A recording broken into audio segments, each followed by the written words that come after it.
Hello বন্ধুরা, আজ আমি তোমাদের সাথে কাতলা মাছের কালিয়ার রেসিপি শেয়ার করব। এখানে আমি 6 পিস কাতলা মাছ নিয়েছি।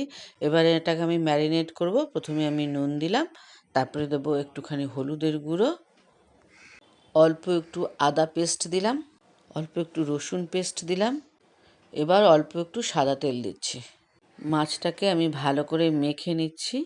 মেখে আমি এটাকে 15 মিনিট মতো রেস্টে রাখবো। এবার কড়াইতে আমি বেশ খানিকটা সাদা তেল দিয়েছি। এবার এই তেলের মধ্যে আমি মাছটাকে লাল লাল করে ফ্রাই করে নেব। দেখো মাছটা লাল করে ফ্রাই করা হয়ে গেছে।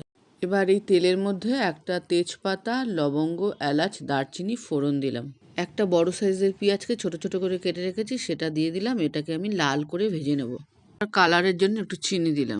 এবার একটা পেঁয়াজ বেটে রেখেছি, সেটা দিলাম। এবার আদা পেস্ট, রসুন পেস্ট, হলুদের গুঁড়ো, ধনে জিরের গুঁড়ো, কাশ্মীরি লঙ্কার গুঁড়ো আর একটু নুন দিলাম আর একটু জল দিলাম। মশলাটা কষানো হয়ে গেছে, টমেটো পেস্ট দিলাম। এবার একটু টক দই দিলাম। আবারও আমি মশলাটা কষিয়ে এবার পরিমাণ মতো জল দিলাম। ঝোলটা ফুটে উঠেছে, মাছ ভাজা দিয়ে দিচ্ছি। আর আমি যেহেতু ঘরোয়াভাবে করেছি তাই আমি একটু আলু ভেজে দিয়েছি আর গরম মশলা আর কসুরি মেথি দিয়ে নামিয়ে ফেললাম।